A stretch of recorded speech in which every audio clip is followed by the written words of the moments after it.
Linéaire qui va nous présenter le AirCamp. Donc là, on passe un peu dans le concret. Moi, je remercie tout le monde en bloc. J'ai 2-3 minutes, comme j'ai l'habitude de mettre le carreau. Dominique m'a dit soyez court, mais si vous criez bis, je peux rester un peu plus longtemps. Voilà. Vous avez remarqué que l'événement il est fait en deux parties en fait. Il y a une partie conférence et il y a une partie dite AirCamp. En fait, nous on porte, qu'est-ce que c'est on essaye d'accompagner Atmosud, mais non pas AirPACA, Atmosud dans sa révolution numérique, c'est-à-dire rapidement rattraper un peu le mouvement numérique. Alors, la transition numérique, c'est beaucoup de technologie, mais c'est aussi beaucoup de culture. Et un changement culturel, un changement de manière de travailler, des nouveaux talents. Et en fait, ce qui est intéressant dans cet événement, c'est ce choc, justement, et ce frottement entre cet événement-là, qui est quand même sur un mode un peu plus classique, mais qui s'ouvre un peu sur ces nouvelles manières de travailler, sur ces nouvelles manières de faire, et qui est représenté à la fois par l'architecture du camp et par l'AirCamp. Donc nous, on est le poil à gratter. Voilà. Vous avez vu tout à l'heure la mesure de la qualité de l'air. Vous allez découvrir à travers les ateliers comment on visualise la donnée, comment on mesure la qualité de l'air. Alors bon, c'est moins standard, mais ça, c'est le PM du NextPM, justement, qu'il y a dans la salle de conférence. Alors pour l'instant, vous pouvez y aller. Si ça devient rouge, vous fuyez. Voilà. En gros, et vous allez voir ça un peu partout. Alors comment ça marche? Parce que là, je vois Dominique qui me fait les gros yeux.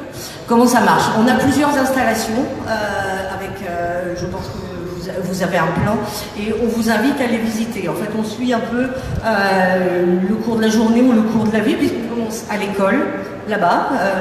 On a travaillé avec des classes, alors vous allez voir quelles sont les informations qu'on donne aux enfants, comment ils s'approprient l'air, comment ils s'approprient les objets connectés, et puis surtout, quel talent pour demain. Parce que entre moi et quelqu'un d'autre, c'est pas les mêmes talents, on correspond à d'autres choses, et c'est vrai que les jobs de demain vont évoluer. Donc, toute une thématique sur l'école. Après, on grandit un peu, on va au festival. J'ai des enfants adolescents, j'ai un geek, je sais ce que c'est. Donc le festival, vous verrez, si vous voulez vous reposer, il y a une tente suspendue là-bas, pareil, tout est connecté.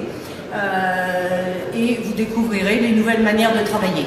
Voilà, qui sont aussi d'ailleurs emblématiques ici, parce que je pense qu'au bout d'un moment, vous verrez tout le monde s'écrouler sur les poufs du camp ou travailler dehors.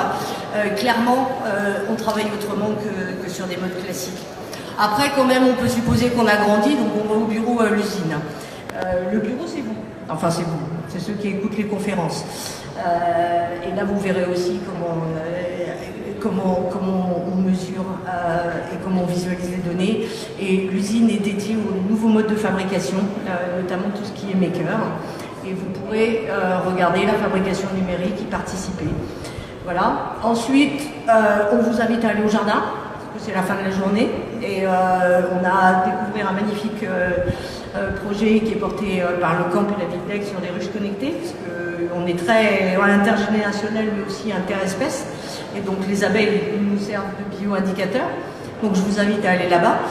Et puis au final, dans l'Inspire Lab là-bas, vous retrouverez deux retraités, Marius et Violette, qui vont vous montrer comment eux ils abordent le numérique et la qualité de l'air, et puis plus globalement et de manière plus intéressante, comment toutes ces données, toutes ces inputs, toutes ces contributions de tout le monde, des citoyens, des organisations, des enfants, de mon geek au festival, de mon pépé, etc., vont nous servir à construire les politiques environnementales et des nouvelles politiques environnementales qui sont plus inclusives et plus adaptatives.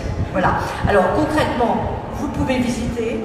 Moi, je serai à l'Inspire Lab, mais on a des animateurs un peu partout. Et vu que j'aime bien parler, j'organise des tours, un peu comme dans un musée en fait.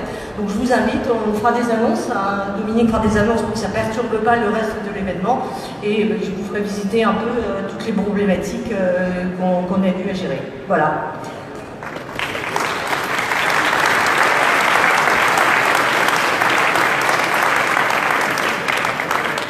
Moi, je vais être très rapide pour qu'on commence vraiment à rentrer dans le